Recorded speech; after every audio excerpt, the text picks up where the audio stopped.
হাজিরিন, আজ পবিত্র জুমার দিন। আমরা ইতিপূর্বে যে সমস্ত জুমার আলোচনা শুনছিলাম, আমরা নামাজের মাসাইল, নামাজের গুরুত্ব, এরপরে ধারাবাহিকভাবে নামাজের নিয়ম কানুন সম্পর্কে আলোচনা শুনতেছিলাম।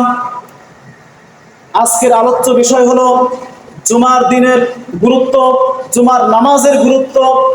আল্লাহ পাক যদি তৌফিক দেন এই প্রসঙ্গে কিছু কথা বলবো। আল্লাহ তাআলা আমাদেরকে তৌফিক দান করেন, সকলে বলি আল্লাহুম্মা আমিন। মুহতারাম হাজিরিন, আজকে আমরা দুরূদ পড়লাম।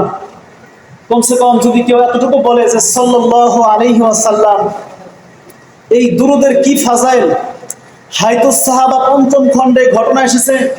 হযরত আবু বকর রাদিয়াল্লাহু তাআলা আনহু, ইসলামের প্রথম খলিফা, তিনি বর্ণনা করছেন, কেউ যদি বান্দা যখন আমল করে তার এই আমলটা আসমান এবং জমিনের মাঝে ঝুলন্ত থাকে, আর যখন সে আল্লাহর নবীর শানে দুরূদ পড়ে তখন সোজা আমলটা আল্লাহর কাছে পৌঁছে যায়। সুবহানাল্লাহ।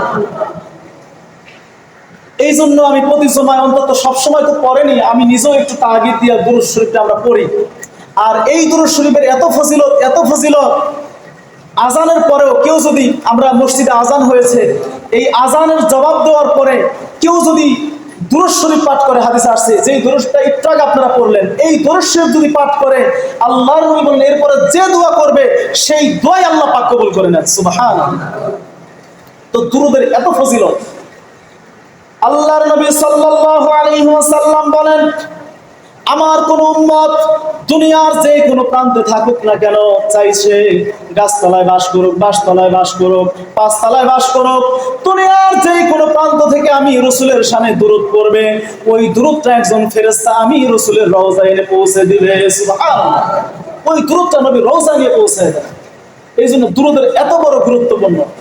আমি সূরা জুমার 9 নম্বর আয়াত আমি আপনাদের সামনে তিলাওয়াত করেছি।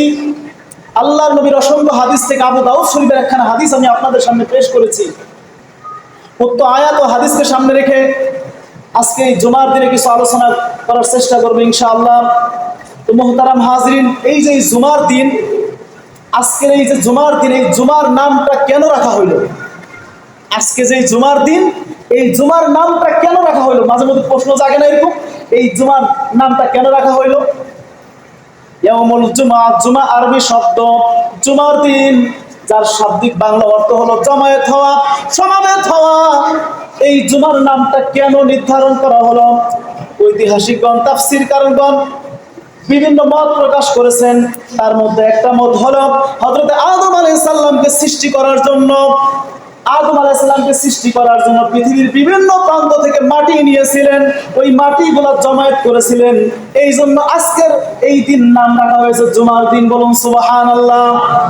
আবার কেউ বলেন এই দিন আদম আলাইহিস সালাম এবং মা হাওয়া আলাইহিস সালামের দুইজনের মধ্যে জান্নাতের মধ্যে প্রবেশ করানোর পরে তাদের মধ্যে মিলন সংঘটিত হয়েছিল, এই জন্য নাম রাখা হয়েছে জুমার দিন। বলুন সুবহানাল্লাহ।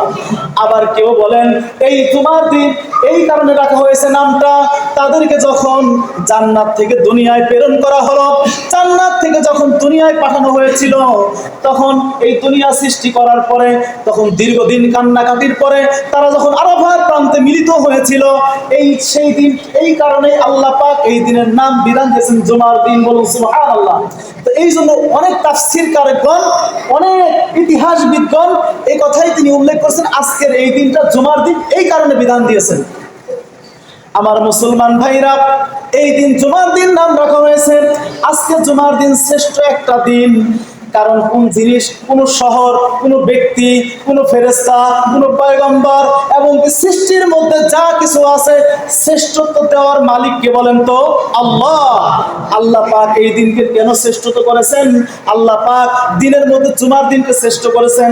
নবীগণের মধ্যে নবী মুহাম্মদ সাল্লাল্লাহু আলাইহি ওয়াসাল্লামকে আল্লাহ তাআলা শ্রেষ্ঠত্ব দান করেছেন। সমস্ত মাসের মধ্যে রমজান মাসকে আল্লাহ পাক শ্রেষ্ঠত্ব করেছেন। সমস্ত রাতের মধ্যে লাইলাতুল কদর রাতকে আল্লাহ পাক শ্রেষ্ঠত্ব দান করেছেন। সমস্ত দিনের মধ্যে সাপ্তাহিক জুমার দিনকে আল্লাহ পাক শ্রেষ্ঠত্ব দান করেছেন। সুবহানাল্লাহ। সমস্ত দিনের মধ্যে এই জুমার দিনকে আল্লাহ পাক শ্রেষ্ঠত্ব দিয়েছেন। এই জুমার দিনে এমন একটা মুহূর্ত আছে, এই জুমার দিনে এমন একটা মুহূর্ত আছে, এই মুহূর্তে বান্দা আল্লাহর কাছে যে দোয়া করে আল্লাহ পাক তার সেই দোয়াই কবুল করে নেন। সুবহানাল্লাহ। তো এই মুহূর্তটা কোনটা এটা তো জানা দরকার আছে। জুমার দিনে এমন একটা মুহূর্ত আছে, এমন একটা সময় আছে, বান্দা আল্লাহর কাছে যে দোয়াই করবে, বৈধ যে কোনো দোয়া, জায়েজ যে কোনো দোয়া, চাই সে দুনিয়ার কোনো লাভের বিষয় হোক, চাই আখিরাতের কোনো লাভের বিষয় হোক, যদি এটা বৈধ হয় দোয়াটা, আল্লাহ পাক সাথে ওয়াদা করেছেন তার দোয়াকে কবুল করে নেবেন। সুবহানাল্লাহ। ওয়াদা করেছেন আল্লাহ তাআলা। এই জুমার দিন এমন একটা মুহূর্ত আছে। এই মুহূর্তটা কোন সময়? আমার বন্ধুগণ, লাইলাতুল কদরের রজনীটা যেরকম ভাবে আল্লাহ পাক বিশেষ হিকমতে গোপন রেখেছেন, ঠিক এই মুহূর্তটাও, জুমার দিনের ওই মুহূর্তটাও আল্লাহ পাক বিশেষ হিকমতে গোপন রেখেছেন। কিন্তু লাইলাতুল কদর রাত্রিটা যেরকম ভাবে হাদিসে বিভিন্ন ইশারা ইঙ্গিত রয়েছে বেজর রাত্রিগুলায়, এবং কি রমজানের শেষ দশকে বিভিন্ন হাদিসের ইশারা ইঙ্গিত রয়েছে, ঠিক তেমনি ভাবে এই জুমার দিনের এই মুহূর্তটাও উলামায়ে কেরাম যথেষ্ট ইশারা ইঙ্গিত দিয়েছেন।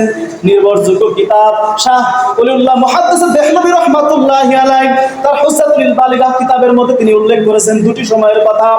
তিনি দুটি সময়ের কথা তার কিতাবের মধ্যে তিনি উল্লেখ করেছেন।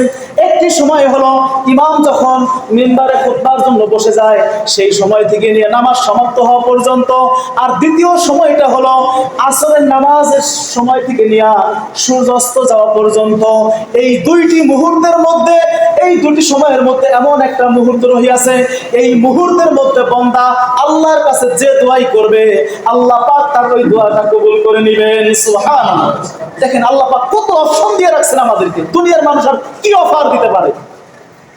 জুমার দিন শ্রেষ্ঠ দিন, আল্লাহ পাক আমাদেরকে শ্রেষ্ঠ দিনে এনেছেন, মসজিদের মধ্যে এনেছেন।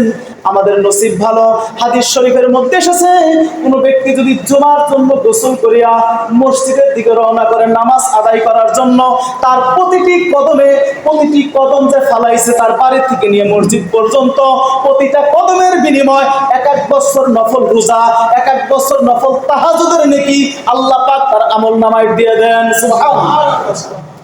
এক হাদিসের মধ্যে আবু দাউদ শরীফের একটি হাদিস, নবী সাল্লাল্লাহু আলাইহি সাল্লাম বলেন, মালিক তাসালা ইয়াউমাল জুমআতি, জুমার দিন কেউ যদি গোসল করে, ওয়ালা বিসামিন আহসানি থিয়াবিহি ওয়াসামিন তি, নবী সাল্লাল্লাহু আলাইহি সাল্লাম বলেন কেউ যদি ভালো উত্তম সুন্দর পরিচ্ছদ পরিধান করে, মানে সুন্দর তার সাধ্য অনুযায়ী ভালো পোশাক সে পরিধান করবে, এরপরে বলা ওয়াসামিন তি, সাকলে সে সুগন্ধি ব্যবহার করবে, এইভাবে সে জুমার নামাজের জন্য মসজিদের দিকে আসবে।